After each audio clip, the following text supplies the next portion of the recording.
चलिए, hello everyone, good afternoon. Last turn पर जब हम लोगों ने सेशन एंड किया था तब हम लोग बात कर रहे थे इक्वेशन फॉर रेडिएशन की। और आज उसी इम्पोर्टेंट और इंटरेस्टिंग कंसेप्ट को हम लोग और ज़्यादा आगे डिटेल में कंटिन्यू करेंगे। थोड़ा सा जल्दी से रिकैप बता देता हूँ, क्विक रिकैप। हम लोग बात कर रहे थे heat transfer with the help of radiation, जहाँ पर हम लोगों ने देखा था कोई भी ऑब्जेक्ट किसी भी टेम्परेचर पर थर्मल एनर्जी रेडिएट करता है with the help of electromagnetic waves. और इसके जो हमें एक्सप्रेशन मिलता है वो मिलता है with the help of Stephen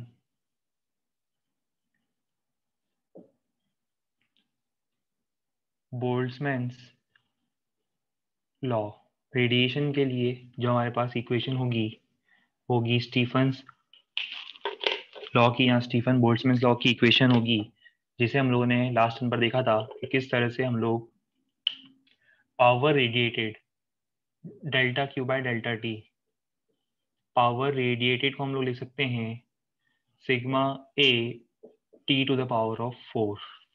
ये एक्सप्रेशन था जहां पर हमने बताया था टी होता है ऑब्जेक्ट का एब्सोल्यूट टेम्परेचर। होगा इस इक्वेशन में ये जो टी होता है, T is absolute temperature object, A क्या है उस ऑब्जेक्ट का सरफेस एरिया है, कांस्टेंट 5.67 इंटू 10 की पावर -8, और यूनिट आपको याद होगी watt metre square, sorry watt per metre square, और ये केल्विन की पावर 4 दोनों डिनोमिनेटर में थे। इसी को हमने क्या लिखा था, power radiated with the help of electromagnetic waves. ये बेसिकली पावर रेडिएटेड का एक्सप्रेशन था। फिर इसके बाद एक बहुत इंपॉर्टेंट थ्योरी का डिस्कशन हुआ था, प्रीवोस्ट थ्योरी।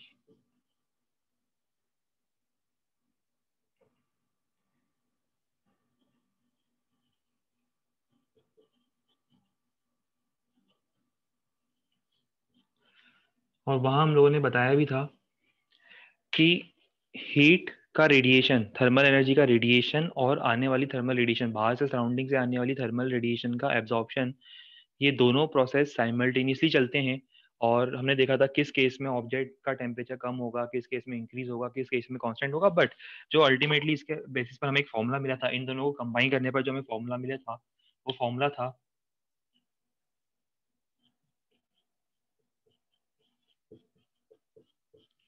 बहुत सिंपल सा एक्सप्रेशन था। और इस इक्वेशन को हमने कहा था ये जो एक्सप्रेशन होता है, ये एक्सप्रेशन किस लिए यूज होता है, हमने बताया था ये एक्सप्रेशन होता है rate of loss of heat. ये रेट ऑफ हीट लॉस है, ये जो D Q by D T है ये है रेट ऑफ हीट लॉस। और थोड़ा सा और मॉडिफाई करा था हमने इस इक्वेशन को, हमें एक फाइनल एक्सप्रेशन मिला था, वो फाइनल एक्सप्रेशन था माइनस डेल्टा टी, क्योंकि आज हम इसी को कंटिन्यू करेंगे आगे न्यूटन लॉ ऑफ कूलिंग में। फाइनल एक्सप्रेशन में मिला था sigma A divided by M S, T to the power of 4 minus T S to the power of 4। और ये जो एक्सप्रेशन आया है इसी को हमने बोला था rate of fall in temperature या रेट ऑफ कूलिंग। और डिस्कशन भी हुआ था दोनों में डिफरेंस होता है, दोनों एक्सप्रेशन में बहुत ज्यादा डिफरेंस है। ये वाला एक्सप्रेशन में क्या प्रोवाइड करता है कि किस रेट से हीट लूज हो रही है, और ये हमें प्रोवाइड करता है कि ऑब्जेक्ट किस रेट से कूल हो रहा है या किस रेट से उसका टेम्परेचर फॉल करता है। तो ये दोनों में डिफरेंस होगा, रेट ऑफ हीट लॉस, और ये है rate of fall in temperature या रेट ऑफ कूलिंग। ये तीनों इक्वेशन जो अभी मैंने यहाँ पर नोट करी है बोर्ड पर, जो तीनों इक्वेशन है ये मैंने एक आइडियलाइज्ड ऑब्जेक्ट के लिए नोट करी है, जिसे हमने बोला था ब्लैक बॉडी, जो मैक्सिमम पॉसिबल रेट से थर्मल एनर्जी रेडिएट करता है एट टेम्परेचर टी। इसके अलावा अगर कोई और ऑब्जेक्ट होता है तो उसके लिए आपको एमिसिविटी और ऐड करना पड़ेगा। देखो अब इसी कंसेप्ट को हम लोग है ना 5-10 मिनट बाद एक क्वेश्चन अभी हम और करेंगे एग्जाम्पल के फॉर्म में। फिर इसी कंसेप्ट को, इसी वाले एक्सप्रेशन को मैं और आगे आज यहाँ से एक्सटेंड करूंगा under the heading of Newton's law of cooling. वो आपको और इंटरेस्टिंग लगेगा किस तरह से हम लोग रियल लाइफ में Newton's law of cooling apply कर सकते हैं। बट उससे पहले दिन की स्टार्टिंग होगी एक क्वेश्चन से।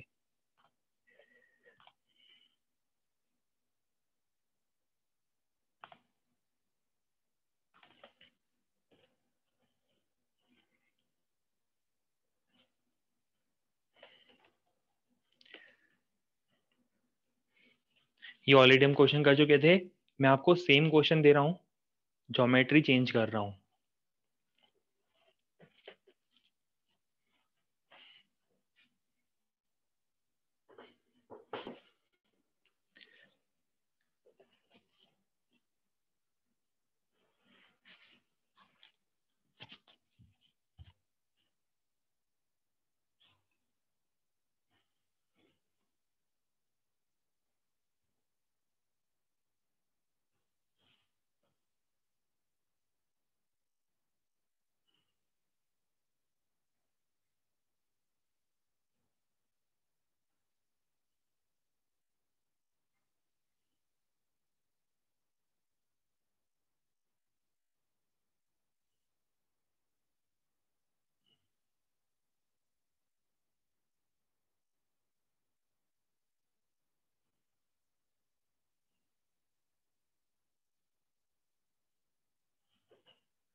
होपफुली सबका आंसर आ गया है और इसका आंसर होना चाहिए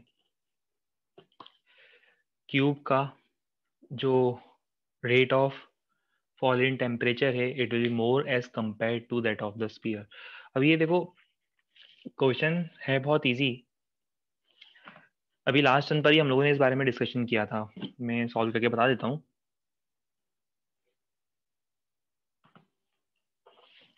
बाकी सारे पैरामीटर्स देखो सेम है, ऑर्गेल टेम्परेचर सेम है, सराउंडिंग सिमिलर सराउंडिंग है।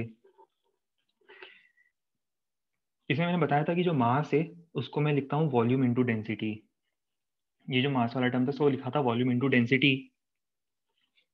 तो हमने देखा था कि जो फाइनली हमें एक्सप्रेशन मिला था वो ये था कि rate of fall in temperature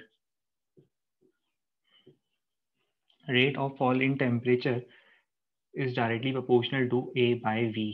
अगर बाकी सारे पैरामीटर सेम है, मतलब मटेरियल्स का नेचर सेम है और सराउंडिंग का और ऑब्जेक्ट का टेम्परेचर बिल्कुल सिमिलर रखा है हमने दोनों केसेस में, जो कि यहाँ पर कंडीशन में दिया हुआ भी है, तो हम लोग फिर लिख सकते हैं कि वो A बाय V के प्रोपोर्शनल होगा।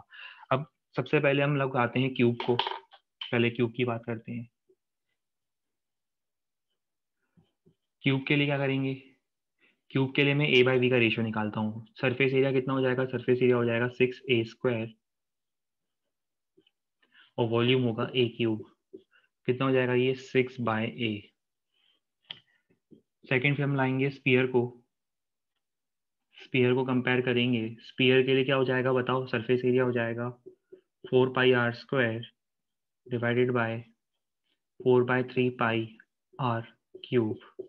कितना हो जाएगा ये 3/A।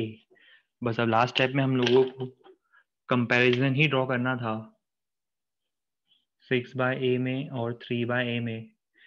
क्लियरली विजिबल है कि क्यूब का जो इनिशियल रेट होगा वो स्पीयर के रेट का डबल होगा। तो मैं बोल सकता हूँ rate of fall in temperature for cube initially जो होगा वो ज़्यादा होगा एज कंपेयर टू स्पीयर। और देखो आगे बढ़ने से पहले थोड़ा सा मैं ये बता दूं कि यही तो इंटरेस्टिंग बात है मतलब फिजिक्स की यही इंटरेस्टिंग बात है कि देखो आप लोग थ्योरेटिकली ये सारी चीजें प्रेडिक्ट कर सकते हो, जो रियल लाइफ में होने वाला है वही सब चीजें आप थ्योरेटिकली प्रेडिक्ट कर सकते हो। एज एन एग्जाम्पल, जैसे अभी इस क्वेश्चन की हम बात करें कि अगर आपने एक स्पीयर और एक क्यूब लिया है सेम मटेरियल से बना हुआ, और डायमेंशन तो आपको पता ही थे, और अगर आप दोनों को सेम टेम्परेचर पे ले जाके कोल्ड सराउंडिंग में रख देते हो तो आपको पता चल जाता है एग्जैक्टली, कैलकुलेशन के हेल्प से आप प्रेडिक्ट कर सकते हो। देखो यही फिजिक्स होता है, यही इंजीनियरिंग होता है कि आप कैलकुलेशन के हेल्प से ही बिल्कुल एक्यूरेटली प्रेडिक्ट कर सकते हो कि रियल लाइफ में कौन से सर्कमस्टेंसेस डेवलप होंगे। तो आपको दिख रहा है कि क्यूब जो है वो उसका जो rate of fall in temperature होगा वो ज्यादा होगा as compared to sphere, in fact double होगा। मतलब अगर मान लो 1 मिनट बाद स्पीयर का टेम्परेचर 1 डिग्री सेल्सियस से फॉल करता है, तो आपको पता है कि वो जो क्यूबिकल ऑब्जेक्ट है उसका टेम्परेचर रफली अप्रोक्सीमेटली 2 डिग्री सेल्सियस से फॉल करेगा।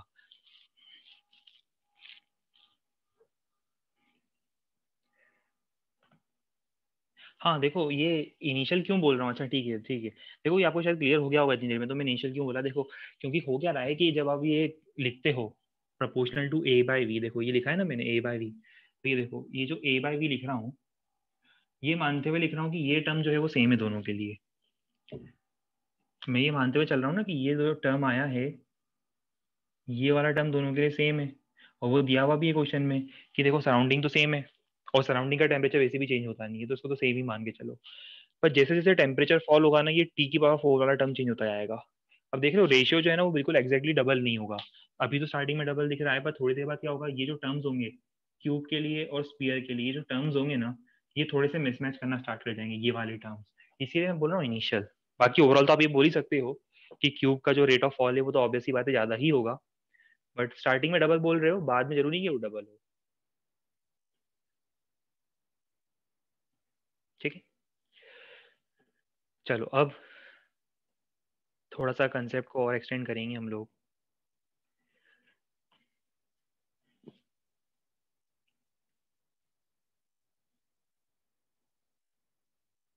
अच्छा, वॉइस में प्रॉब्लम आ रही है, 1 मिनट, वॉइस आ रही है सब लोगों को क्लियरली प्रॉपरली आ रही है क्या वॉइस? हेलो, हाय, हेलो।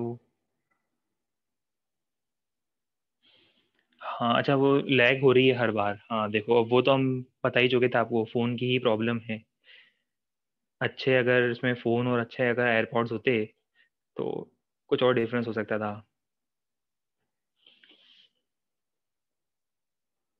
अब चलिए, फ़ोन भले ही नया ना हो बट कंसेप्ट जरूर नया होगा, और वो नया कंसेप्ट होगा न्यूटन्स लॉ ऑफ कूलिंग का। एक काम करो, थोड़ा सा अपन पैटर्न्स में थोड़ा सा डिफरेंट करते हैं न्यूटन्स लॉ ऑफ कूलिंग में।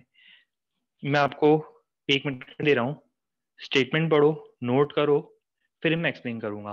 लगता है आपको शायद 50-60% तो क्लियर हो जाएगा, रिमेनिंग वाला टर्म मैं एक्सप्लेन करूंगा इसमें। पहले स्टेटमेंट, हेडिंग स्टेटमेंट नोट करो, पढ़ो, और फिर बताना मुझे मैसेज करके क्लियर हो रहा है नहीं हो रहा है।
अच्छा, स्टेटमेंट इसलिए इंपॉर्टेंट भी है, अभी हम क्वेश्चन में तो प्रैक्टिस कर लेंगे, बट स्टेटमेंट भी इसलिए इंपॉर्टेंस रखता है कि अगर आपका स्कूल एग्जाम है तो आपको ये पता होना चाहिए कि उसे हम लोग स्कूल एग्जाम में लिखेंगे कैसे।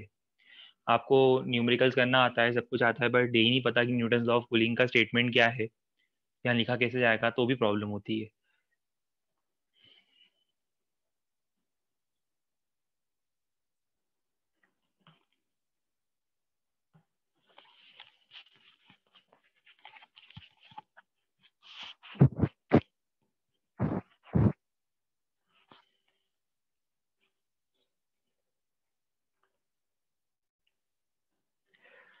ठीक है, तो अब लॉज ऑफ मोशन में अपना कंट्रीब्यूशन देने के बाद, ग्रेविटेशन में अपना कंट्रीब्यूशन देने के बाद, डिफरेंशिएशन और इंटीग्रेशन में भी न्यूटन का बहुत ज़्यादा कंट्रीब्यूशन था। वो कंट्रीब्यूशन देने के बाद न्यूटन ने, अच्छा ऑप्टिक्स में भी कंट्रीब्यूशन था, ऑप्टिक्स में लोग पढ़ते हैं, न्यूटन का बहुत ज़्यादा कंट्रीब्यूशन था। न्यूटन्स फॉर्मूला भी है वहाँ पर एक, ऑप्टिक्स में काफ़ी लोगों ने अगर शायद पढ़ा होगा, किसी ने नहीं पढ़ा तो पढ़ोगे, न्यूटन्स फॉर्मूला भी होगा ऑप्टिक्स में। अब इसके अलावा न्यूटन का कंट्रीब्यूशन आपको थर्मो में भी मिलेगा और वेव्स में भी मिलेगा, तो वो हर जगह कंट्रीब्यूशन देने में बिलीव रखते थे। ठीक है, तो अब हम लोग ये देखना चाहते हैं कि यहाँ पर, हाँ बिल्कुल, कुछ लोगों का मैसेज आ गया है, हर जगह नाम बनाया है उन्होंने। तो बस अब हम लोग देखेंगे थर्मो में उन्होंने क्या काम किया था। हालांकि मुझे लग रहा है कि आपको ऐसा लगेगा कि थर्मो में जो उनका वर्क था ना, वो थोड़ा सा आपको ऐसा लगेगा कि उनके कैलिबर से मैच करता हुआ दिखेगा नहीं, आपको ऐसा लगेगा कि बहुत ऑब्वियस चीज थी जो न्यूटन ने बोल दी। अगर आप होते न्यूटन से पहले तो आप भी बोल सकते थे ये, जैसे होता है ना, काफी लोगों को लग रहा होगा कि यार ये प्रिवॉस का तो नाम भी हो गया, अगर हम प्रिवॉस से पहले होते और हमें पता होता कि ऐसी थ्योरी देने पर भी नाम होता है तो हम भी दे देते ऐसा नाम, हमारा भी नाम होता, हमारे नाम के आगे भी एक थ्योरी लगी होती। तो बस वैसे ही देखो, न्यूटन ने भी इस बार कुछ नया ज्यादा कुछ इनोवेटिव करा नहीं है, इसी फॉर्मूले को एक्सटेंड करा है, कैसे करा है वो अपन डिस्कस करते हैं। पर देखो पहले मैं थ्योरेटिकली समझाता हूँ कि उन्होंने क्या कहा, जो लास्ट आपने इतना बड़ा पूरा कंप्लीट 4-5 लाइन की इक्वेशन वो डेफिनेशन लिखी है, डेफिनेशन का पहले अपन मीनिंग समझते हैं। देखो डेफिनेशन में न्यूटन ने बहुत सिंपल बात बोली है, उन्होंने कहा कि एक ऑब्जेक्ट है, लेट अस अज्यूम कि आपके पास एक कप ऑफ कॉफी है। ध्यान देना, अभी लिखने की जल्दबाजी मत करना, इस बार समझ लेना, एक ही बार बताऊंगा, इस पे बहुत सारे क्वेश्चन होने अभी।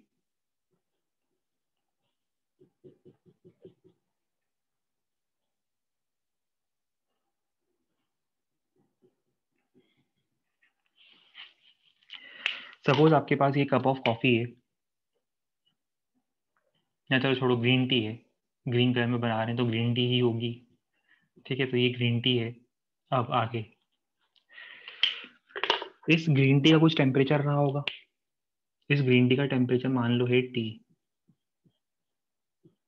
और सराउंडिंग का टेम्परेचर है टी एस। और न्यूटन ने कहा कि ऑब्वियसली कि जो टेम्परेचर ऑफ ऑब्जेक्ट है वो ज़्यादा है सराउंडिंग से, तो ऑब्जेक्ट तो कूल होगा ही होगा, मतलब हमें पता है कि ऑब्जेक्ट का टेम्परेचर ज़्यादा है सराउंडिंग से, तो ये जो ग्रीन टी है इसका टेम्परेचर कम होगा, इसमें कूलिंग स्टार्ट होगी। बट उन्होंने एक बहुत इंटरेस्टिंग स्टेटमेंट बोल दिया, उन्होंने कहा कि if temperature difference between object and surrounding, ये देखो ऑब्जेक्ट और सराउंडिंग के बीच का टेम्परेचर डिफरेंस ये दिख रहा है टी माइनस टी एस, तो उन्होंने कहा कि if temperature difference between object and surrounding, ये इसको मैं कई बार पता है डेल्टा टी भी लिखता हूँ, अभी कंफ्यूज मत होना, ये रेट ऑफ फॉल वाला नहीं है, ये डेल्टा टी का मतलब है, मैं ऐसा जो लिख रहा हूँ इस बार इसका मीनिंग में ऐसा कहना चाह रहा हूँ कि डेल्टा टी का मतलब है, delta T in this particular case और reference stands for temperature difference between object and surrounding. तो न्यूटन ने कहा, इसको भूल जाते हैं चलो भी, उन्होंने कहा कि if temperature difference between object and surrounding is very less as compared to temperature of surrounding measured in Kelvin scale, ये जो टेम्परेचर मेजर करना है ना वो केल्विन, जो सराउंडिंग का वो किसे मेजर करना है, it should be measured in Kelvin scale. तो बहुत सिंपल सी बात बोली उन्होंने, ये कंडीशन थी, ये न्यूटन की कंडीशन थी, ये एक तरह से समझ लो कि न्यूटन की शर्त थी उनका फॉर्मूला यूज करने से पहले। आप उनका फॉर्मूला तभी यूज कर सकते हो जब आपको ये कंडीशन फुलफिल होती हुई दिखे, और कंडीशन थी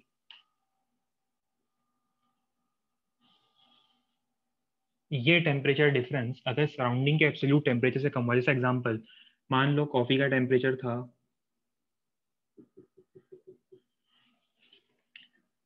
30 डिग्री सेल्सियस, सराउंडिंग का टेम्परेचर मान लो था 27 डिग्री सेल्सियस, मुझे बताओ इन दोनों के बीच में टेम्परेचर डिफरेंस कितना है, 3 डिग्री का। अब वो चाहे केल्विन में लो या सेल्सियस में लो, बात तो ही पड़नी है, डिफरेंस उतना ही आना है, तो ये डिफरेंस है, ये जो डिफरेंस है ये सराउंडिंग का जो टेम्परेचर है, सराउंडिंग का टेम्परेचर कितना है, 300 केल्विन है। समझ में आ रहा है? 300 केल्विन कैसे हो गया, ये सराउंडिंग का टेम्परेचर है। तो if this particular temperature difference between object and surrounding is negligible or less as compared to temperature of surrounding if it is measured in Kelvin scale, तो न्यूटन ने कहा कि अगर ऐसा होता है तो उस केस में इसका जो रेट ऑफ कूलिंग होगा, इसका जो रेट ऑफ कूलिंग होगा उस केस में अगर ऐसा होता है,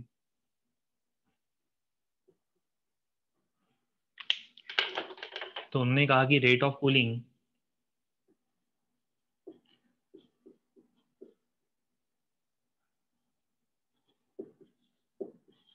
is directly proportional to temperature difference between object and surrounding। अभी जब हम इसको अप्लाई करेंगे ना न्यूमेरिकल्स में, आपको ज्यादा मजा आएगा। आपको समझ में आएगा न्यूमेरिकल्स में कहाँ अप्लाई होता है, रियल लाइफ में तो खैर मैं इसका एप्लीकेशन बताऊंगा ही आपको, बट अभी सिर्फ थ्योरेटिकली हम से फील लेंगे। रेट ऑफ कूलिंग, इसका जो रेट ऑफ कूलिंग होगा will be directly proportional to T minus T S. इन दोनों के बीच का जो टेम्परेचर डिफरेंस है उसके प्रोपोर्शनल होगा। जैसे एक मिनट रुकना, मैं आपको एक पहले से इनिशियल लेवल पे एग्जांपल बताता हूँ, बाद में मान लो ये है 30 से 27 है ना, और मान आपके पास 4 कप ऑफ कॉफी है, साइमल्टेनियस 2 कप ऑफ कॉफी है। दूसरे वाले का टेम्परेचर जो है वो है 33, सराउंडिंग का टेम्परेचर है 27। अब बताओ क्या होगा, लगेगा तो दोनों में न्यूटन लॉ ऑफ कूलिंग, रफली आप मान सकते हो कि दोनों में वो कंडीशन वैलिड है। बट देखो क्या होगा, यहाँ पर दोनों के बीच में टेम्परेचर डिफरेंस कितना है 3, यहाँ पर टेम्परेचर डिफरेंस कितना है 6। तो देखो proportional to temperature difference, rate of cooling is proportional to temperature difference between object and surrounding. तो यहाँ पे रेट ऑफ कूलिंग इस रेट ऑफ कूलिंग का एग्जैक्ट डबल होगा। ये वाला जो रेट ऑफ कूलिंग है वो इस रेट ऑफ कूलिंग का एग्जैक्ट डबल क्यों होगा, क्योंकि वो किस पे डिपेंड कर रहा है, इट इज डायरेक्टली डिपेंडेंट और proportional to temperature difference between object and surrounding. तो यहाँ पे टेम्परेचर डिफरेंस 3 है, यहाँ पे 6 है, तो यहाँ पे क्या होगा, rate of cooling will be just double the rate of cooling जो हमें मिलेगा इन केस 1। अच्छा पहले मुझे इतना बताओ कि ये थोड़ा सा क्लियर हो रहा है, तो मैं इसका डेरिवेशन बताऊं फिर आगे, किसी को इसमें कुछ डाउट है पूछना हो। हाँ काफी लोगों ने जज भी कर लिया होगा कि ये अप्रोक्सीमेशन ही लिया है न्यूटन ने।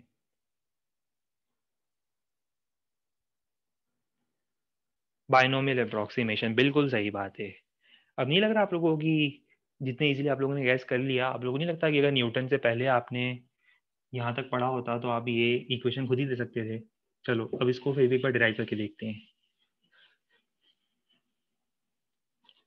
देखो अभी हमने थोड़ी देर पहले ये तो नहीं पढ़ा था हम कि इसके प्रोपोर्शनल होता है, हमने तो पढ़ा था कि टी की पावर 4 माइनस टी एस की पावर 4 के प्रोपोर्शनल होता है।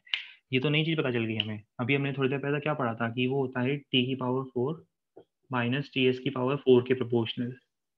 ये लिखा देखो, ये लिखा ना, रेट ऑफ कूलिंग इसके प्रोपोर्शनल है। पर अब देखो इसको मैं क्या लिख रहा हूँ, इसी एक्सप्रेशन को मैं लिख दूं ऐसा,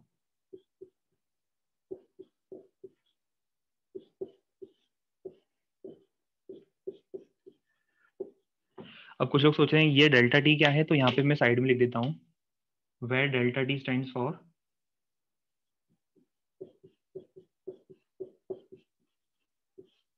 बेसिकली यहाँ पे डेल्टा टी क्या है, temperature difference between object and surrounding. तो देखो समझ में आ रहा है, ऑब्जेक्ट का टेम्परेचर कितना हो जाएगा, ऑब्जेक्ट का टेम्परेचर हो जाएगा सराउंडिंग का temperature plus difference in temperature. तो वो मैंने देखो क्या करा, ऑब्जेक्ट का टेम्परेचर लिख दिया इतना, इस टर्म को लिख दिया, ये तो एज इट इज चल रहा है। अब इसको देखो ध्यान से, इसको हम क्या लिखेंगे, इसी एक्सप्रेशन को अब हम लोग और मॉडिफाई करके क्या ऐसा लिख सकते हैं, इसमें से टी एस की पावर 4 में बाहर निकाल दूं,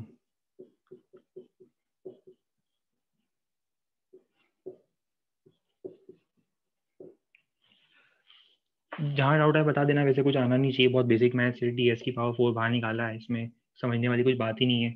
ये बायोमेल अप्रोक्सीमेशन एक बार पहले भी मैं बता चाहूँ कि देखो यही यही रीजन था। देखो हमने बताया ना कि वो न्यूटन ने ये कंडीशन क्यों रखी है, देखो कंडीशन रखने के पीछे रीजन ही था कि मैंने बताया था ना 1 प्लस एक्स की पावर एन में अगर एक्स बहुत कम होता है, याद करो मैंने वो पेंडुलम वाले एग्जांपल में आपको बताया था, पढ़ाया था बाइनोमियल अप्रोक्सीमेशन, ये बहुत कम होना चाहिए। तो देखो ये कब होगा, ये क्या है, डेल्टा टी मतलब temperature difference between object and surrounding, अगर सराउंडिंग के टेम्परेचर से बहुत कम हुआ तो आप बाइनोमियल अप्रोक्सीमेशन लगा सकते हो। तो यहाँ पर यहाँ तक आने के बाद अब कंडीशन क्या होगी, कंडीशन चेंज हो जाएगी।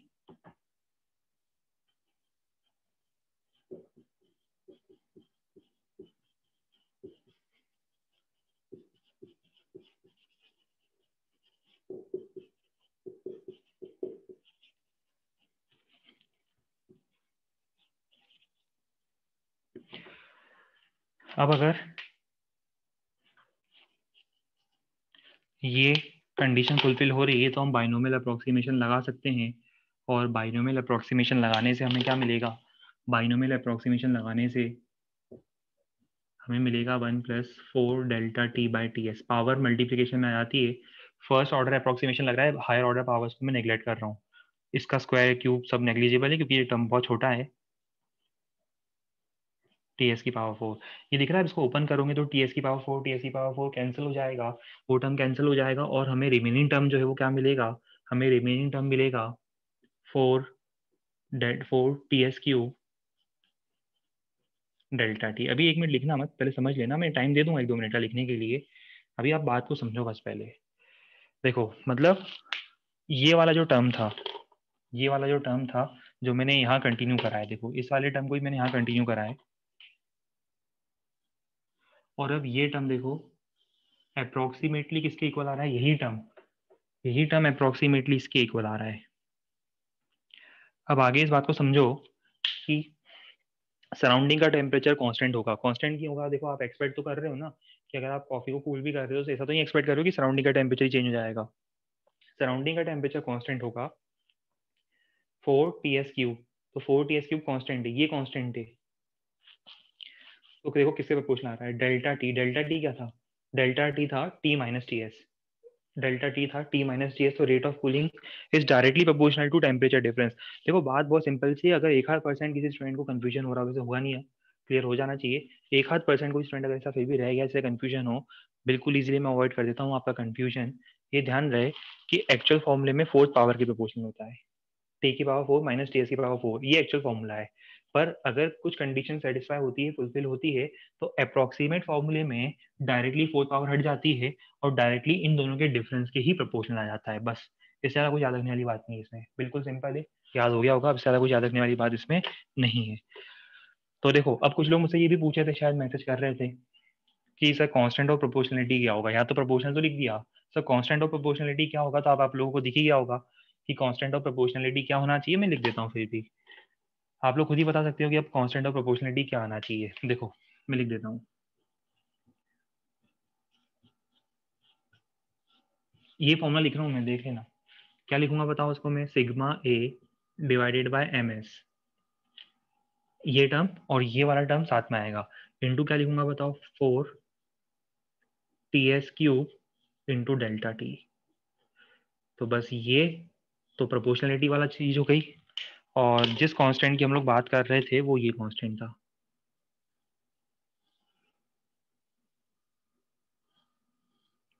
ये सब कुछ एक कांस्टेंट होगा।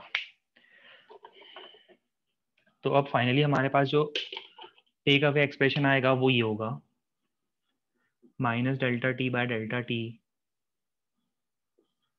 इज प्रोपोर्शनल टू, या इक्वल टू लिख देता हूँ, is equal to K delta T. अच्छा एक मिनट, अभी सुनना जरा, ये कंफ्यूजन नहीं होना चाहिए कि सर यहाँ पे भी डेल्टा टी है यहाँ पे भी डेल्टा टी है, मैं काम करता हूँ आपका ये कंफ्यूजन अवॉइड करने के लिए इसको मैं ऐसा लिख देता हूँ, ठीक है। ये क्या है, ये बताओ ये क्या है, ये है रेट ऑफ कूलिंग, ये है ऑब्जेक्ट के टेम्परेचर में चेंज, ये जो स्मॉल डी टी है, सुन रहे हो ना, लिखने की जल्दबाजी मत करना, सुन लो पहले, बाद में कंफ्यूजन होगा मुझे मैसेज करोगे, ये डी टी क्या है, change in temperature of object, और ये डेल्टा टी क्या है, delta T temperature difference between object and surrounding है, ठीक है। इसको भी हटाओ, ऐसा भी क्यों लिख रहे हैं, अपन लिख देते हैं directly rate of cooling, short में rate of cooling is equal to इतना, और ध्यान रहे कि यहाँ पे के क्या है, के जो कांस्टेंट है, हालांकि उसका यूज पड़ेगा नहीं हम लोगों को किसी भी क्वेश्चन में, बट हाँ कभी अगर किसी क्वेश्चन में के की रिक्वायरमेंट होती है तो के ये है, समझ में आ गया होगा, के ये है। अब इसको आप नोट कर सकते हो,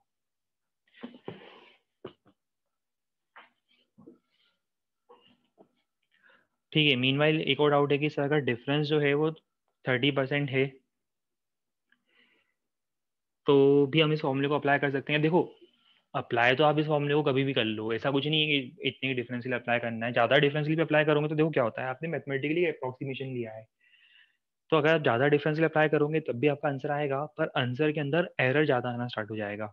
अब अगर कोई मुझसे थोड़ी देर बाद, क्योंकि मुझे पता है लोग पूछेंगे, थोड़ी देर बाद कोई मुझसे पूछेगा कि सर इसमें फिर ये बताइए कि कोई एग्जैक्ट पर्टिकुलर रेट होगा या डिफरेंस होगा जिस डिफरेंस तक हम अप्लाई कर सकते हैं, कोई फिक्स वैल्यू नहीं होती है। आपको समझ में आ रहा है कि पूरा मैथमेटिकल अप्रोक्सीमेशन है। जितना कम होगा ये, जितनी कंडीशन फुलफिल होगी अच्छे से, उतना आपका फाइनल आंसर बहुत ज़्यादा एक्यूरेट आएगा। जितना ज़्यादा आप इसको डिफरेंस को मान के चलोगे, अगर डिफरेंस इतना ज़्यादा नेग्लिजिबल नहीं है तब भी आप फॉर्मूला अप्लाई कर दो, तब भी आपका आंसर तो आएगा, पर अब उस आंसर के अंदर एरर ज़्यादा आना शुरू हो जाएंगे, क्योंकि आपने यहाँ पे अप्रोक्सीमेशन लिया है जो कि उस समय पे वैलिड नहीं थे, फिर भी आपने अप्रोक्सीमेशन लिया है, आंसर तो आएगा, पर उसमें एरर क्रीप इन हो जाएगा, एरर आना स्टार्ट हो जाएगा। ठीक है, वो वैसे आप लोगों के सिलेबस में ना एक्चुअली, क्योंकि ये जेई एडवांस में लिखा हुआ रहता है directly Newton law of cooling, तो वो क्वेश्चन में आपको लिख कर देंगे कि assuming Newton law of cooling to be valid, और नहीं भी है तो मानना ही पड़ेगा लगभग लगभग आपको।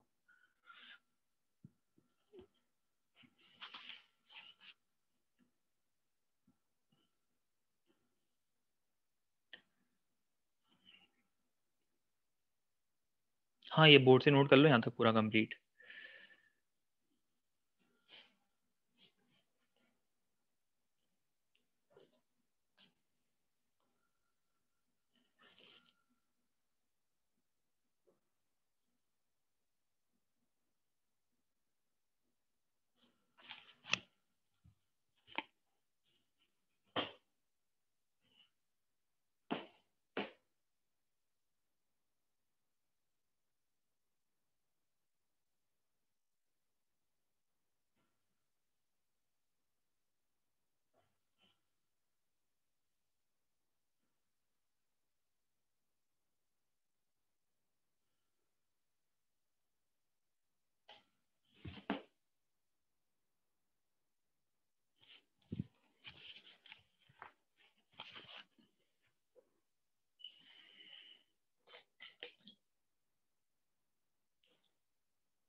ठीक है, एक और मैसेज आया है मुझे, मैं बता देता हूँ। एक्चुअली इनडायरेक्टली वो ये पूछना चाह रहा है, so the hotter the object with respect to the surrounding the faster it cools definitely. जो आपने ये सोचा है बिल्कुल सही है। देखो मैं आपको इसका एक एग्जांपल बताता हूँ। पहले 1 मिनट रुक जाओ, पहले सब लोग नोट कर ले, मैं आपको एग्जांपल बता देता हूँ, फिर हम लोग कूलिंग कर भी पढ़ेंगे ही सही। मैं एक काम करता हूँ, पहले मैं आपको कूलिंग कर्व पढ़ाऊंगा, कूलिंग कर्व पढ़ाने के बाद आपको एग्जांपल बताऊंगा कि ऑब्जेक्ट का टेम्परेचर जितना ज़्यादा होगा, रेट ऑफ कूलिंग उसका उतना ज़्यादा होगा। बाद में उसका रेट ऑफ कूलिंग कम होता जाएगा, पर मैं ये कूलिंग कर्व पढ़ने के बाद, पढ़ाने के बाद मैं आपको एग्जांपल दूंगा।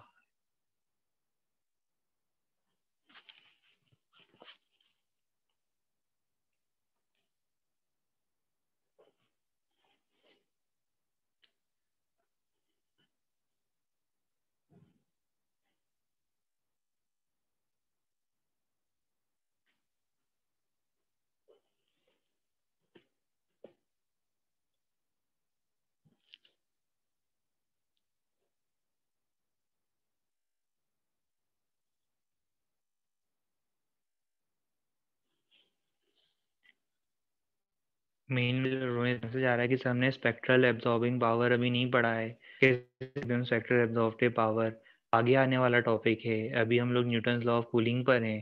सारी चीज़ें पढ़ाऊंगा, आप लोग चिंता क्यों करते हो, हम पढ़ेंगे। कोई भी टॉपिक ऐसा स्किप नहीं होता है, कहीं ना कहीं वो टॉपिक हम लोग आगे पढ़ने वाले हैं, जब हम बात करेंगे different terms related to radiation की। Absorptive power, spectral absorptive power, Wien's displacement law, सारी चीज़ों का डिस्कशन होगा। अभी हम लोग बात कर रहे हैं न्यूटन लॉ ऑफ कूलिंग की। ठीक है, अब आगे।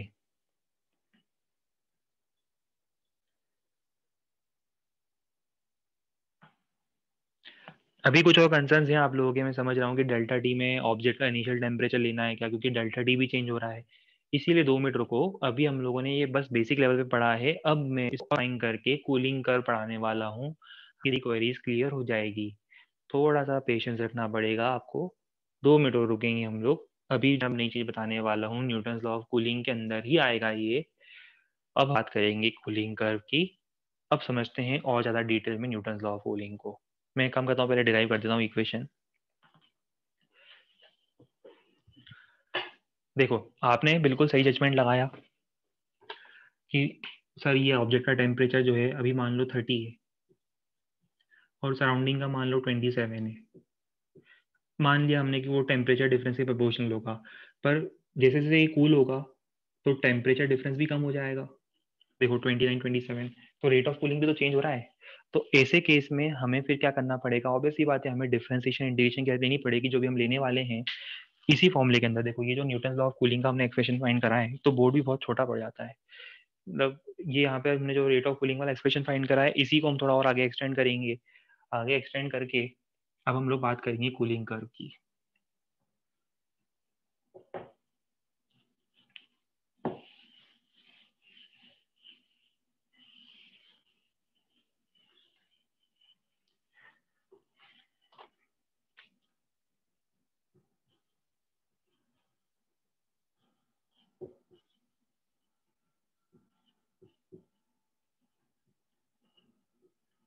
अभी देखना समझना पहले इस बात को पूरा आप। मान लो ये ऑब्जेक्ट का जो इनिशियल टेम्परेचर है वो था, चलो सराउंडिंग से स्टार्ट करते हैं। सराउंडिंग का temperature theta S. Theta S का मतलब समझ में आ रहा है? थीटा एस मतलब सराउंडिंग का टेम्परेचर। मैं यहाँ पे थीटा ले रहा हूँ क्योंकि अभी यहाँ पे टाइम वगैरह भी आएगा, मैं कंफ्यूज नहीं करना चाहता, तो मैंने बस टेम्परेचर को थीटा से रिप्रेजेंट कर लिया है। ठीक है, थीटा एस फिर से रिपीट करो, क्या है बताओ जल्दी से। थीटा एस क्या है? थीटा क्या है यहाँ पर? टेम्परेचर है। और थीटा एस मतलब टेम्परेचर ऑफ सराउंडिंग है। Theta represents temperature in this particular case and theta is this temperature of surrounding. अब मान लो किसी इंस्टेंट पर, मान लो किसी इंस्टेंट पर ऑब्जेक्ट का टेम्परेचर थीटा था। यहाँ और 2 3 डायग्राम बनाने पड़ेंगे मुझे, बट चलो करते हैं उसमें कुछ।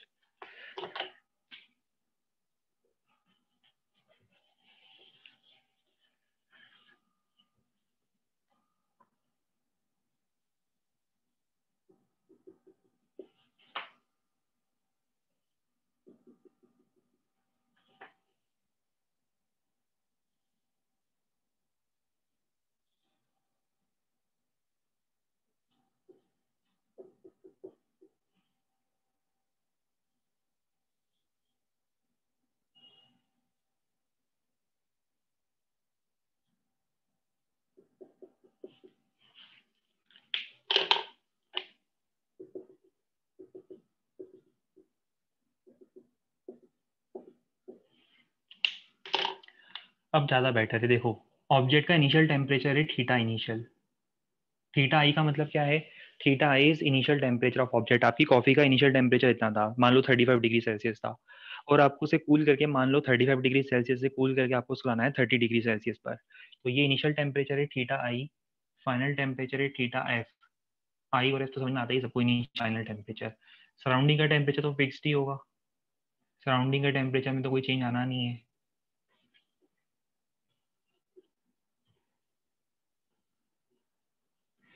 ये इनिशियल कंडीशन है, ये फाइनल कंडीशन है, और ये इंटरमीडिएट है। इंटरमीडिएट में पता है क्या हुआ? टेम्परेचर हो गया थीटा।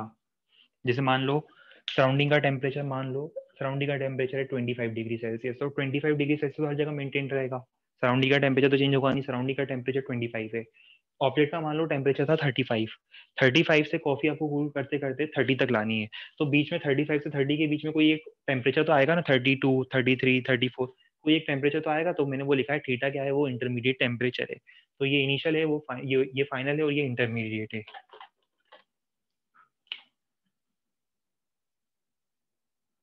इनिशियल, फाइनल और इंटरमीडिएट। अब आगे इस इंस्टेंट पर देखो, अभी भूल जाओ इनिशियल फाइनल भूल जाओ, सिर्फ इस इंस्टेंट पर देखो। इस इंस्टेंट पर मैं क्या बोलूंगा, इस इंस्टेंट पर मैं बोलूंगा कि जो रेट ऑफ कूलिंग होगा, रेट ऑफ कूलिंग मतलब जो भी हमने देखा था, ये किसके प्रोपोर्शनल होगा, temperature difference between object and surrounding. देखो rate of cooling will be proportional to temperature difference between object and surrounding. Object का टेम्परेचर उस इंस्टेंट पर देखो क्या है, इनिशियल भी नहीं फाइनल भी नहीं, उस इंस्टेंट पर थीटा है और सराउंडिंग का इतना है। पर रेट ऑफ कूलिंग क्या होता है, अब समझ में आया। देखो यूज तो मैं क्या कर रहा हूँ, ये जो कंडीशन है यूज तो मैं क्या कर रहा हूँ, यूज तो मैं न्यूटन ऑफ कूलिंग ही कर रहा हूँ, पर अब उसमें मुझे इंटीग्रेशन भी यूज करना पड़ेगा। देखो ये लिखता हूँ मैं D theta by D T. Doubt है तो अभी बता देना मुझे, वैसे डाउट आनी चाहिए। देखो थीटा ऑब्जेक्ट का टेम्परेचर है, अगर थीटा ऑब्जेक्ट का टेम्परेचर तो उसका रेट ऑफ कूलिंग क्या होगा, minus D theta by D T होगा। पहले बस मुझे इतना देख के बताओ कि क्या मैं अगर ये इक्वेशन लिखता हूँ तो कोई ऐसा है जैसे कुछ कंफ्यूजन है, मुझे ये बताओ कि यहाँ से मैं अगर ये इक्वेशन लिखता हूँ तो अगर किसी को कंफ्यूजन है तो बता दो। कहाँ गए सब लोग क्या वापस, ये कहाँ का गायब गायब कहाँ हो जाते हो थोड़ी थोड़ी देर में तुम लोग। अरे कोई एक ही नहीं है।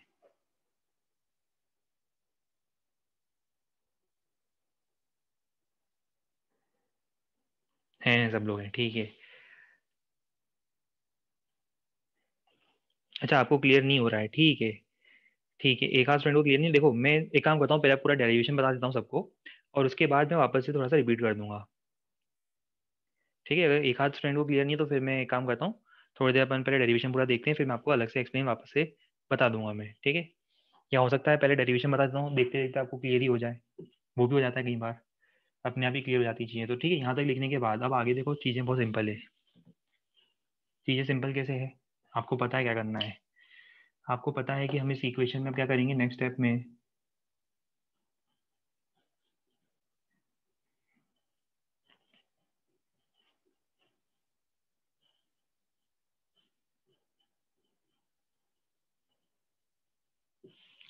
कुछ नहीं बस टर्म्स को इधर उधर कर रहा हूँ, इसको इधर ले गया, मैं नीचे ले गया,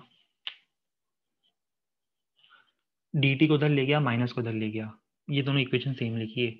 यहाँ तक आने के बाद आपके समझ में आ गया होगा मुझे क्या करना है, जल्दी से बता दो मुझे क्या करना है। आगे क्या कर सकते हैं, अब कुछ कर सकते हैं इसमें, बिल्कुल कर सकते हैं, क्या कर सकते हैं इसमें। अब आगे हम लोग एक ही स्कोप बचा है इंटीग्रेशन का, आप अलग लिखना, मैं एक ही स्टेप में लिख रहा हूँ, इसको कर देना इंटीग्रेट। अब अगर इंटीग्रेट कर रहे हो तो लिमिट भी लगानी पड़ेगी, लिमिट बताओ कहाँ से कहाँ तक होगी। Time T equal to zero पर इनिशियल टेम्परेचर कितना था, कितना था, लिमिट थीटा पे लगा रहा हूँ, टाइम टी पर, ये फाइनल टाइम पर फाइनल टेम्परेचर कितना हो गया थीटा एस। मतलब हम वो टाइम फाइंड कर रहे हैं जब टेम्परेचर जो है वो, sorry theta final, sorry theta final ये रहा, थीटा इनिशियल से थीटा फाइनल हो जाए। तो देखो time T equal to zero पर टेम्परेचर था इतना, हम वो टाइम फाइंड करना चाहते हैं जिस टाइम पर टेम्परेचर कितना हो जाएगा थीटा फाइनल। इसको इंटीग्रेट करना सबको आता है, बहुत ईजी केस है ये इंटीग्रेशन का। बताओ क्या करेंगे, इसका इंटीग्रेशन कैसे होगा, ये हो जाएगा लॉग में कन्वर्ट,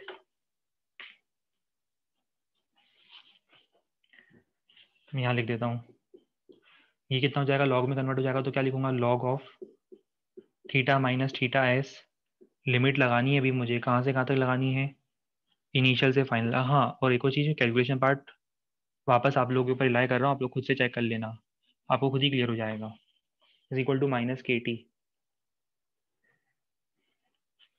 समझ में आ रहा है कुछ, के डी टी का इंटीग्रेशन माइनस के टी, इसका इंटीग्रेशन लॉग, लिमिट लगा दो, लिमिट लगाने के बाद आपको दिख जाएगा नेक्स्ट स्टेप में ही डायरेक्ट रिजल्ट आपको दिख जाएगा। मैं डायरेक्ट रिजल्ट बता देता हूँ क्या है, upper limit minus lower limit log of final minus surrounding upon initial minus surrounding is equals to minus के टी। अब ये पता है आपको बेस कौन सा है, ये बेस कौन सा है, ई है। तो ये पता है ना ई की पावर माइनस के टी, उसे पता ही सब लोगों ने मैथ्स पढ़ ही लिया होगा यहाँ पर, इतना कंप्लीट ये वाला पोर्शन लॉग का पढ़ ही लिया होगा आप लोगों ने मैथ्स में। तो मैं डायरेक्ट लिख रहा हूँ, एक्सप्रेशन दिख जाएगा आपको, theta surrounding plus initial minus surrounding e की पावर माइनस के टी। यही वो एक्सप्रेशन है जो मुझे चाहिए था, इसी एक्सप्रेशन का इंतजार था।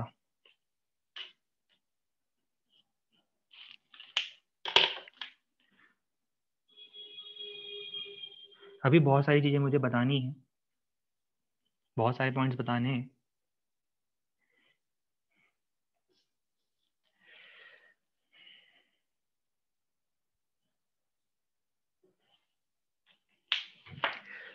पहले बस ये इक्वेशन देखो अच्छे से, 1 मिनट की इक्वेशन देखो। इसमें ये क्या है? ये है final temperature of object, surrounding का टेम्परेचर, इनिशियल टेम्परेचर, सराउंडिंग का टेम्परेचर और टी टाइम। मतलब आप इस इक्वेशन के हेल्प से क्या कर सकते हो, टाइम रखकर, वो टाइम कोई भी टाइम रखो तो उस टाइम पर आपको उस ऑब्जेक्ट का फाइनल टेम्परेचर मिल जाएगा। मतलब मान लो आपको पूछा है कि 3 मिनट बाद टेम्परेचर कितना होगा, अभी इतना है तो 3 मिनट बाद कितना होगा, तो 3 मिनट बाद जो टेम्परेचर है वो फाइंड करने के लिए टाइम को रख देना 3, तो 3 मिनट बाद आपको फाइनल टेम्परेचर मिल जाएगा। तो ये जो इक्वेशन है ये टी टाइम पर ऑब्जेक्ट का टेम्परेचर बताती है। अब इसमें एक और मिनट रुकना, जरा जल्दबाजी मत करना, लिखने की आपको जल्दबाजी नहीं होनी चाहिए। अभी एक पॉइंट और देखो जो शायद आप लोगों ने गैस कर लिया होगा, बट मैं बता देता हूँ। स्पेशल केस, ये लिखने के बाद लिखना है ना, आपको सीक्वेंस समझ में आ रहा है ना कहाँ क्या लिखना है। अब वो स्पेस नहीं है इसलिए मैं यहाँ लिख रहा हूँ, ये लिखने के बाद आपको लिखना है, ये इक्वेशन के बीच में मत लगा देना। ये स्पेशल केस देखा हो, पढ़ लो 1 मिनट, देख लो इधर। स्पेशल केस क्या है? At T equal to zero, T को रखो जीरो, जरा रखो टी को जीरो, क्या हो जाएगा बताओ? ई की पावर जीरो, ई की पावर जीरो कितना होगा? 1। ये 1 हो गया, थीटा एस कैंसिल हो गया, तो देखो क्या आ रहा है, theta is equal to theta initial. कोई सरप्राइजिंग बात नहीं थी, वो तो हमें पता ही था कि time T equal to zero पर ऑब्जेक्ट का टेम्परेचर क्या है, इनिशियल टेम्परेचर के इक्वल है। दूसरा स्पेशल केस पढ़ो जरा, at T tending to infinity. बताओ टी टेंडिंग टू इन्फिनिटी पर कितना होगा, जल्दी मैसेज करो।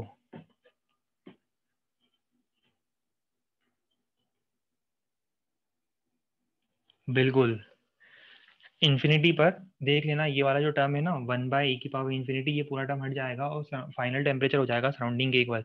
क्या ये एक्सपेक्टेड नहीं था? क्या ये बिल्कुल अंडरस्टूड नहीं था कि ये इन्फाइनाइट टाइम पर आकर न्यूटन लॉ ऑफ कूलिंग की बात ही क्या है? तो डायरेक्टली हमें पता है कि देखो, अगर आप कॉफी को सराउंडिंग में रख के भाग जाओगे और 1-2 दिन बाद आने के बाद देखोगे, मतलब इन्फाइनाइट टाइम थ्योरेटिकली मान लो, practically sorry, practically infinite time मान लो उसको, तो अगर आप उसको लॉन्ग टाइम ड्यूरेशन के बाद देखोगे तो हमें पता है कि वो टेम्परेचर जो है वो सराउंडिंग के टेम्परेचर के इक्वल ही आ जाएगा। तो वही दिख रहा है, देखो हमें इस इक्वेशन से वही दिख रहा है कि स्टार्टिंग में टेम्परेचर इतना था बट इन्फाइनाइट टाइम बाद टेम्परेचर इतना हो जाएगा, और इस बीच किसी भी टाइम पर टेम्परेचर निकालने के लिए आपके सामने मैंने ये फॉर्मूला लिख दिया है। ठीक है,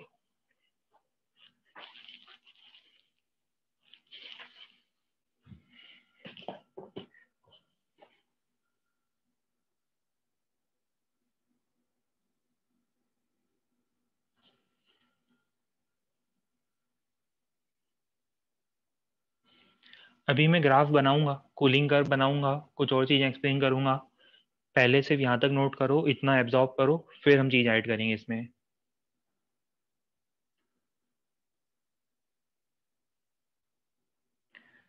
ठीक है, एक स्टूडेंट का शायद मैसेज आ रहा है, कुछ इंटीग्रेशन में आपको शायद कंफ्यूजन है। मैंने जो इंटीग्रेट करा है वो बिल्कुल सही करा है, एक बार फिर भी चेक करना आप।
चलो अभी नोट हो गया होगा, नोट कर लिया होगा सब लोगों ने, तो हम कूलिंग का अच्छा नहीं करा, ठीक है 1 मिनट और दे रहे हैं, ठीक है ठीक है, करो क्योंकि मुझे इसी में ड्रॉ करना है कूलिंग कर्व।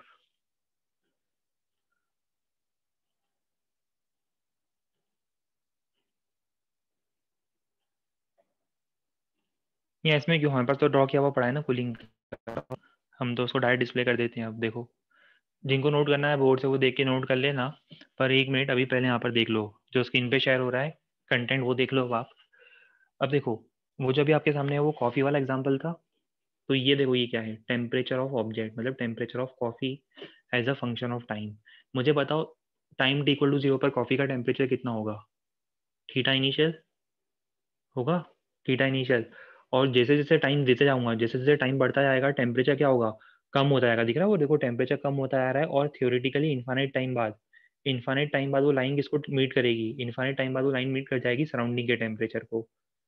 ये समझ में आ रहा है, वो टेम्परेचर फॉल करते करते अल्टीमेटली देखो सराउंडिंग के टेम्परेचर के इक्वल चला जाएगा इन्फानाइट टाइम पर। कुछ भी नहीं है, बहुत सिंपल बात बता रहा हूँ आपको, इसका ग्राफ है।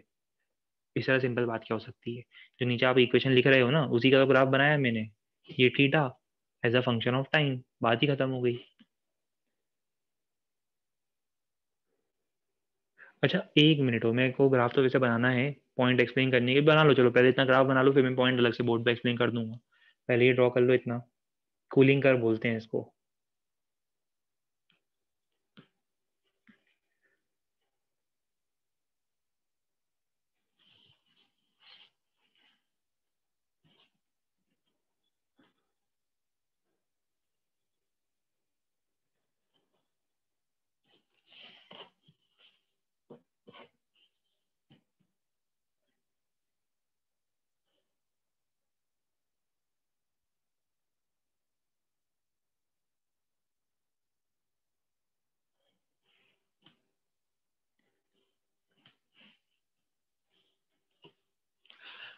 देखो अब जो मैं एक्सप्लेन करना चाहता था इसी ग्राफ के हेल्प से,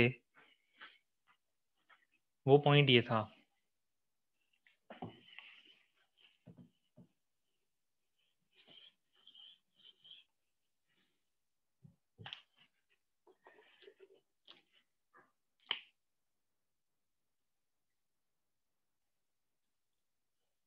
हालांकि मुझे लगता है ग्राफ रीड करना तो सबको आता ही है, तो पॉइंट नहीं भी बताते तो काम चल जाता, बट अगर शायद किसी को स्ट्राइक ना करे तो देख लो, ये भी समझ में आ जाएगा स्कूलिंग कर वाले ग्राफ से।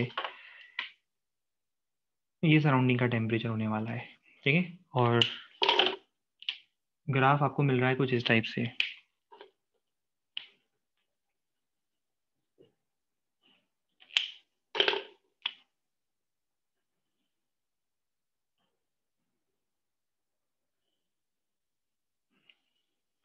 देखो अब जब कोई आपके सामने इस टाइप का ग्राफ बनता है, तब आपको ये चीज़ समझ में आनी चाहिए कि इस ग्राफ के अकॉर्डिंग आपको समझ में आ रहा होगा कि स्टार्टिंग में अगर आप सेम टाइम देते हो, देखो मैं काम करता हूँ इक्वल टाइम ड्यूरेशन दे देता हूँ, मैं ना इक्वल टाइम ड्यूरेशन दे देता हूँ यहाँ पर। अब देखो इक्वल टाइम ड्यूरेशन का मतलब समझ में आ रहा है, स्टार्टिंग के सेम टाइम ड्यूरेशन में, same time difference, same time duration में लिखनी है उसको, सेम टाइम ड्यूरेशन में देखो क्या हुआ,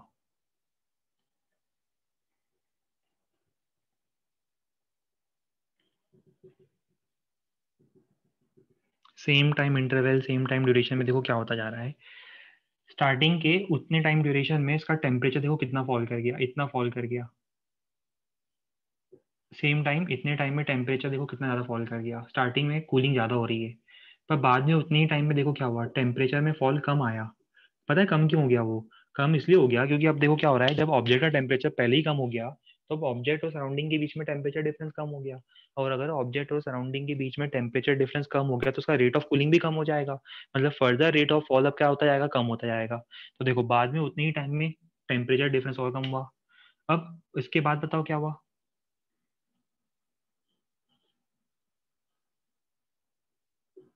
ये हुआ।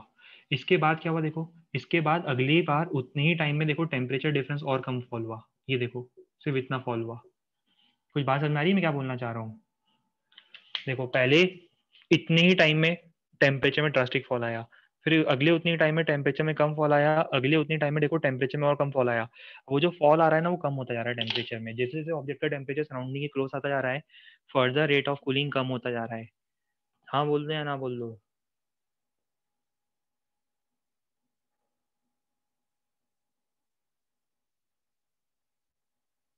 ठीक है, बढ़िया, गुड, वेरी गुड। अच्छा, यही देखो, ये आप लोगों ने प्रैक्टिकली रियल लाइफ में रियलाइज किया होगा। कब रियलाइज किया होगा?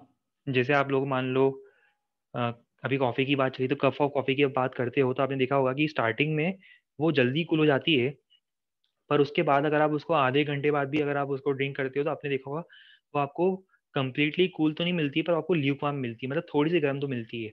पर होता क्या है कि स्टार्टिंग के 2-3 मिनट में बहुत जल्दी ठंडी हो जाती है। कॉफ़ी अगर आप रखोगे ना, स्टार्टिंग में रेट ऑफ कूलिंग ज़्यादा होगा, पर उसके बाद क्या होगा ना, फर्दर रेट ऑफ कूलिंग कम होता जाएगा, और इसलिए उसका टेम्परेचर सराउंडिंग से हमेशा ज़्यादा ही मिलता है आपको, थोड़ा ज़्यादा ही मिलता है। इसलिए आप पीते हो ना, 20-25 मिनट बाद पी के देखना आपको, फिर भी वो ल्यूक वार्म मिलेगी, थोड़ी सी गर्म मिलेगी ज़्यादा। हाँ, अगर उसका टेम्परेचर सराउंडिंग के एक्जैक्टली इक्वल होना है, क्योंकि कुछ लोगों का बार बार मैसेज आ रहा है, देखो सराउंडिंग के, आप कुछ लोग ये पूछेंगे सर सराउंडिंग से तो ज़्यादा ही होगा हमेशा टेम्परेचर, बिल्कुल ज़्यादा होगा, पर जैसे जैसे टाइम बढ़ता जाएगा ना ये टर्म कम होता जाएगा, और इनफाइनाइट टाइम पर ये टर्म क्या हो जाएगा, टेंडिंग टू जीरो हो जाएगा, तब अपन ने बताया ना कि फाइनल टेम्परेचर सराउंडिंग के इक्वल आ जाएगा। ठीक है, बात सबको समझ में आ रही है क्या? स्टार्टिंग में रेट ऑफ कूलिंग जल्दी होता है, फिर रेट ऑफ कूलिंग कम होता जाता है। मतलब जैसे अगर मान लो प्रैक्टिकल एग्जाम्पल की बात करते हैं, देखो ये सब चीज़ें प्रैक्टिकल लाइफ में कैसे यूजफुल होती है। जैसे मान लो कि आपने बकेट में वाटर हीटअप करा, ठीक है, आपने नहाने के लिए मान लो बकेट में वाटर हीटअप करा। अब आपने मान लो इतना सा वाटर हीटअप करा, उसमें आपको एक्स्ट्रा वाटर मिक्स करना है। तो अगर आपको मान लो 10-15 मिनट बाद नहाना है और पानी पहले ही गर्म हो चुका है, तो आपको समझ में आ गया होगा हमें इंजीनियरिंग विजडम क्या सजेस्ट करता है। विजडम हमें ये सजेस्ट करता है कि अगर आपके पास मान लो बकेट है जिसमें आपने हॉट वाटर पोर कर दिया था नहाने के लिए, वैसे नहाते तो क्या होंगे आप लोग, ठीक है, बट फिर भी मान लो, चलो ठंड में तो वैसे भी कौन नहाता है, ठीक है, बट मान लो कि आपने यहाँ पर हॉट वाटर पोर कर दिया, और आपको मान लो कि टाइम है आपको 5-10 मिनट बाद नहाना है, ठीक है। तब इसको इस तरह से लीव करने से बेटर पता है क्या है, कि पहले ही वाटर मिक्स कर दो, पहले कुछ एक्स्ट्रा वाटर मिक्स कर दो, और उसके बाद बनेगा, कोई दिक्कत नहीं है। पर देखो अगर मान लो आपने वाटर मिक्स नहीं करा तो क्या होगा बताओ, ये हीट जल्दी लूज करेगा। जल्दी क्यों लूज करेगा, समझ में आ रहा है कुछ? इसका टेम्परेचर ज्यादा है। अरे इसका टेम्परेचर ज्यादा है, तो ज्यादा होने का मतलब क्या है? अरे मेरे को लग नहीं रहा है, कुछ समझ में आ रहा है, मेरे को क्वेश्चन ही करने पड़ेंगे। हाँ, तो समझ में आ रहा होगा इसका, ये भी क्या है, टेम्परेचर बहुत ज्यादा है, टेम्परेचर डिफरेंस सराउंडिंग से ज्यादा है, तो उसका मतलब रेट ऑफ कूलिंग ज्यादा होगा, और ज्यादा होने से क्या होगा, जल्दी हीट लूज कर जाएगा वो, है ना, जल्दी टेम्परेचर फॉल कर जाएगा। तो उससे बेटर ऑप्शन क्या है कि आप इसमें पहले ही कोल्ड वाटर मिक्स कर दो। उससे होगा क्या कि इसका टेम्परेचर थोड़ा सा कम हो जाएगा, तो further rate of cooling, rate of fall in temperature जो होगा वो थोड़ा सा कम होगा पहले के कंपैरिजन में। तो ये सब बहुत बेसिक अपन बोल सकते हैं कि फिजिक्स होता है, इंजीनियरिंग विजडम होता है, जो हमें डे टू डे लाइफ में यूज करना चाहिए, बट हम लोग कई बार करते भी हैं, कई बार नहीं भी करते। ठीक है,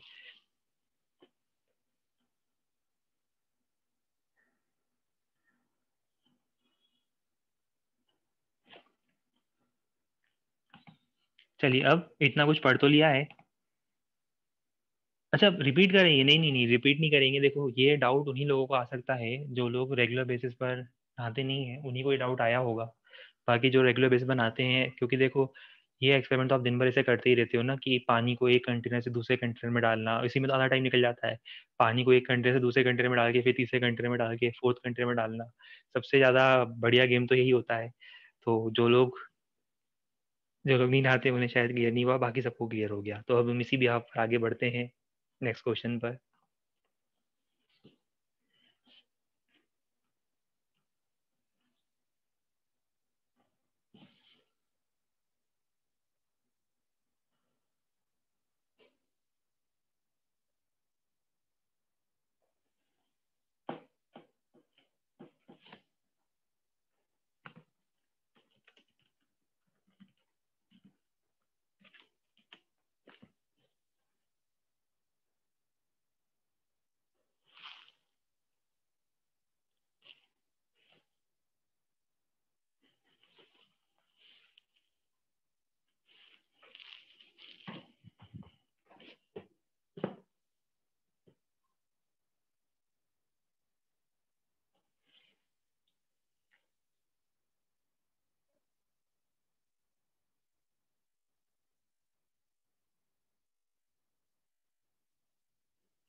मैं आंसर बता देता हूँ पहले।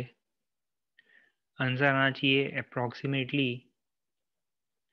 14 मिनट्स।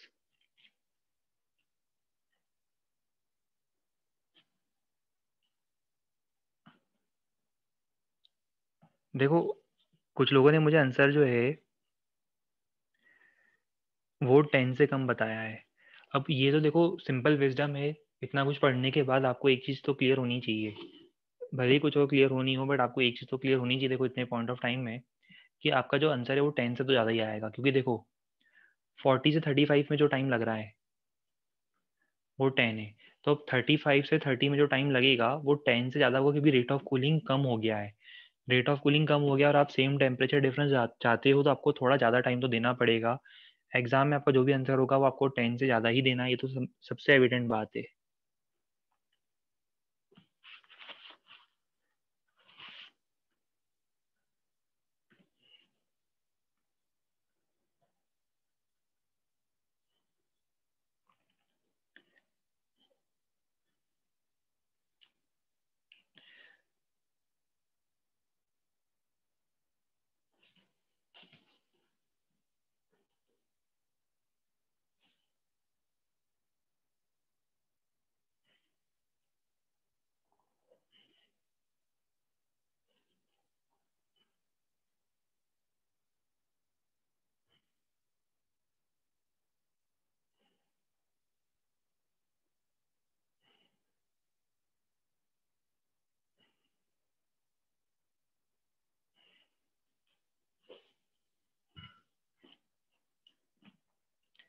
चलो ट्राई करके देखते हैं।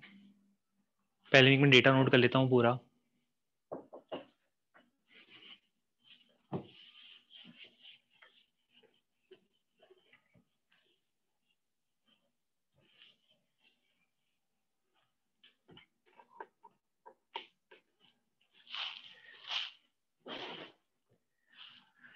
फोर्टी से 35,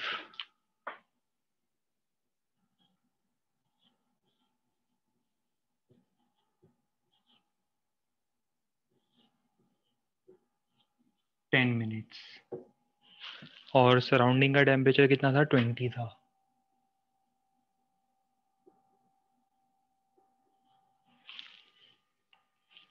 फिर 35 से 30 पूछा है हमसे, ठीक है।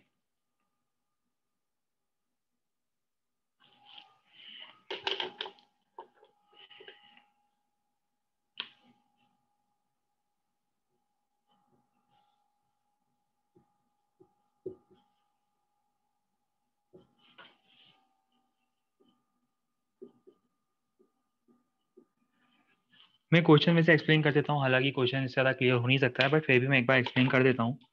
ऑब्जेक्ट का इनिशियल टेम्परेचर इतना था, 10 मिनट बाद उसका फाइनल टेम्परेचर इतना हो गया, सराउंडिंग का टेम्परेचर ये है, ठीक है। आपको टाइम दिया हुआ है, पहले से इसी कंडीशन की बात करते हैं, पहले से इसी कंडीशन पे फोकस करो। तो इसके अकॉर्डिंग में अगर ये इक्वेशन अप्लाई करता हूँ तो इस इक्वेशन के अकॉर्डिंग को क्या लिखूंगा, थीटा फाइनल।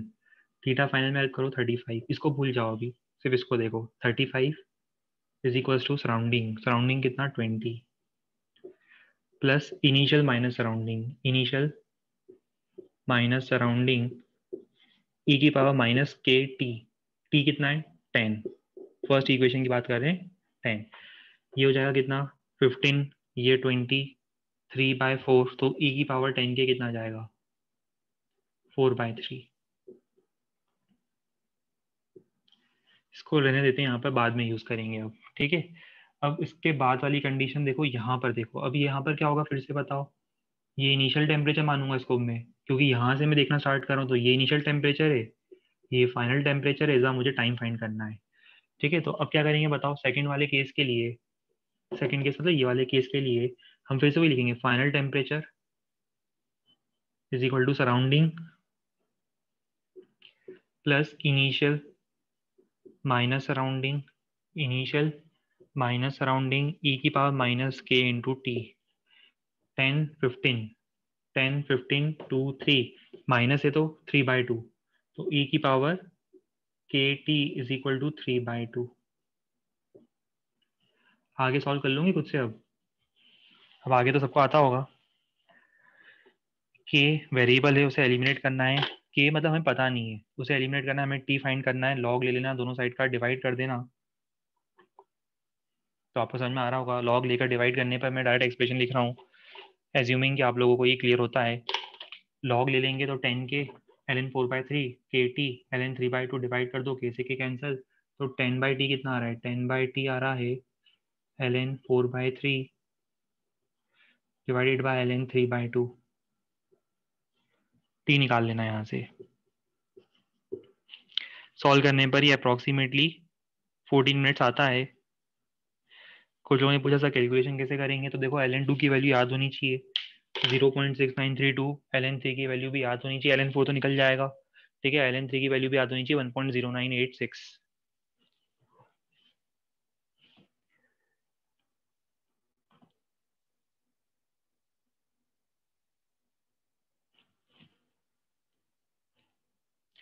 ठीक है, 2-3 डाउट हो रहे हैं अभी, मैं ऐसा दूसरा मेथड बताने वाला था, पर चलो ठीक है, उससे पहले यहाँ पर 2-3 डाउट हो रहे हैं, वो मैं एक्सप्लेन कर देता हूँ। पहला डाउट ये है कि सर टाइम को आपने सेकंड में कन्वर्ट नहीं करा। देखो कन्वर्जन करने की जरूरत नहीं है, क्योंकि देखो सिंपल सा रीजन है, जब आप यहाँ पे डिवाइड करोगे, समझना इस बात को, डिवाइड करोगे तो कन्वर्जन फैक्टर कैंसिल हो रहा है। 10/d को अगर मान लो 10 मिनट्स को मैं सेकंड्स में कन्वर्ट करता तो कोई दिक्कत नहीं थी, कन्वर्जन फैक्टर तो मेरा वैसे भी कैंसिल हो रहा है, तो उसको मिनट में लूंगा तो उसको मिनट में आया, क्योंकि मैं डिवीजन कर रहा हूँ, पहली बार डिवीजन कर रहा हूँ। दूसरा, किसी ने मुझे डाउट पूछा कि सर आपने टेम्परेचर को तो सेल्सियस में ले लिया, उसका भी रीजन है, देखो मैं कन्वर्ट कर भी देता तो देखो यहाँ पर सब चीजें टेम्परेचर डिफरेंस में आ रही है। थोड़ा मैथमेटिकली आप लोग अगर और चीजों को समझने की कोशिश करोगे ना, इसके पीछे का जो मैथ्स है वो समझने की कोशिश करोगे, शायद ज्यादा अच्छा लगेगा आपको। देखो temperature difference, final minus surrounding, initial minus surrounding, सब कुछ तो डिफरेंस में आ रहा है। तो डिफरेंस में आने का मतलब क्या है कि मैं केल्विन में करूँ चाहे सेल्सियस में करूँ, कोई फर्क नहीं पड़ना है।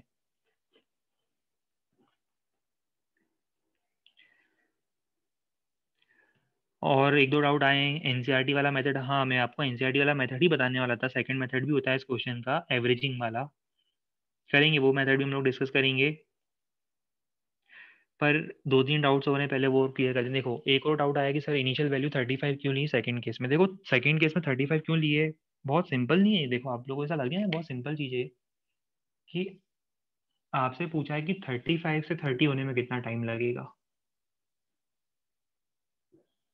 अभी देखो 35 से 30 होने में ये मेरे लिए एक नया सिचुएशन है, नया सिनेरियो है, ये नया सिनेरियो है जहाँ पे ऑब्जेक्ट का इनिशियल टेम्परेचर इतना है और टी टाइम बाद उसका फाइनल टेम्परेचर इतना है, तो ये मेरे लिए एक नया सिनेरियो नहीं हो गया। तो इस सिनेरियो के लिए देखो दोनों चीजें अलग है ना। आधे लोग तो इसी में कंफ्यूज हो गए यार, कैसे बताओ ये गड़बड़ कैसे आ सकती हो सकती है, मतलब इसी में कंफ्यूजन हो गया आप लोग। ये दोनों अलग चीजें हैं, ये फर्स्ट केस है, ये सेकंड केस है। फर्स्ट केस की इक्वेशन मैंने ये पूरी लिखी है, देखो रेड कलर में जो बॉक्स बने हैं वो रेड कलर वाली इक्वेशंस को रिप्रेजेंट कर रहे हैं, इस वाले केस को। और ये जो दूसरा केस है ना, ये ग्रीन वाला केस है, जो मैंने भी सेकंड वाला लिखा है, ये वाला। और कुछ भी नहीं, उसके बाद दोनों को डिवाइड करने पे सॉल्यूशन है, वो तो आगे समझ में आ गया होगा। देखो सेकंड केस हमने इसको अलग क्यों लिया है, उसमें टेम्परेचर को इनिशियल क्यों माना है, क्योंकि अब देखो ऑब्जेक्ट का टेम्परेचर 40 से 35 हो गया, अब 35 से 30 होने का टाइम पूछा है, तो 35 से 30 होने में हम क्या करेंगे, 35 को इनिशियल टेम्परेचर मानेंगे, और यहाँ पे इनिशियल टेम्परेचर मानते हुए इसके टी टाइम बाद टेम्परेचर 30 होगा, तो हम वो टाइम फाइंड करेंगे। बात सबके समझ में आ रही है क्या?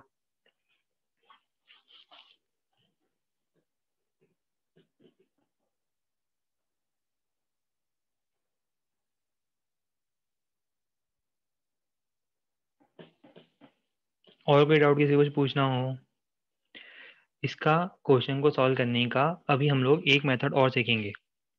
नेक्स्ट रन पर हम लोग इस क्वेश्चन को सॉल्व करने का, के कैसे एलिमिनेट, अरे भाई के कैसे एलिमिनेट करा मतलब क्या होता है, मैं नहीं बताऊंगा ये सब खुद से ट्राई करना है आपको।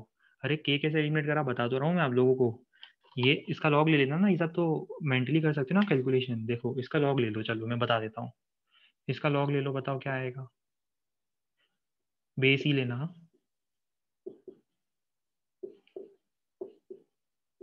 ये आएगा ना, इसका लॉग लेने पर पावर एक्सपोनेंट मल्टीप्लिकेशन में चला जाएगा, ln e 1 हो जाएगा, ये आ गया। फिर इसका लॉग ले लो अब आप, k इंटू टी कितना हो जाएगा, ln 3/2 हो जाएगा ना। अब इससे आगे मैं क्या हेल्प करूं बताओ आपकी, दोनों डिवाइड कर दो, दोनों को डिवाइड निकल हो जाएगा, वही तो मैंने करा है डायरेक्टली।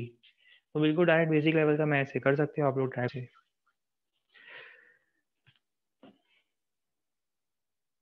अच्छा, ln2 और ln3 की वैल्यू रिपीट कर दें, देखो मैं लिख देता हूँ, आप लोग चाहो तो उसको अलग से याद भी कर लेना, काम आती रहेगी, फिजिक्स में केमिस्ट्री में भी काम आती रहेगी।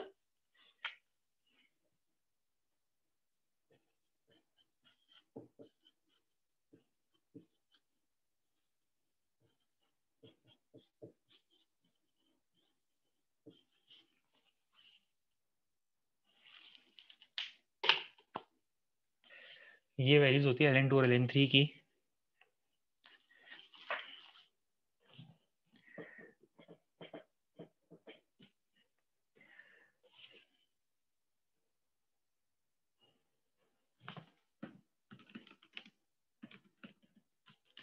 अच्छा, अभी आपकी नेक्स्ट क्लास कौन से टीचर की है?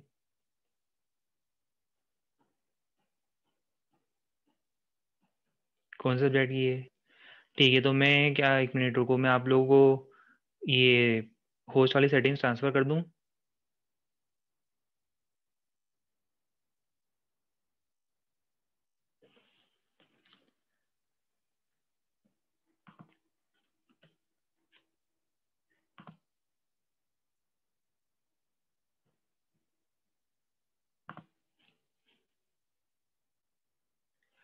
ठीक है, हमने होस्ट वाली सेटिंग्स ट्रांसफ़र कर दी है।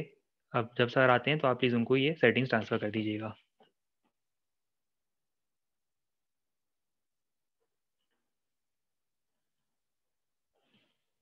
अच्छा, सर आ गए हैं तो एक काम करना, सर को प्लीज़ होस्ट बना देना, सर आ गए हैं। सर ऑलरेडी मीटिंग में प्रेजेंट है, तो सर को प्लीज़ है ना सेटिंग्स ट्रांसफ़र कर देना। चलिए ठीक है, इसके बाद नेक्स्ट टाइम हम लोग कंटिन्यू करेंगे। Good bye and take care.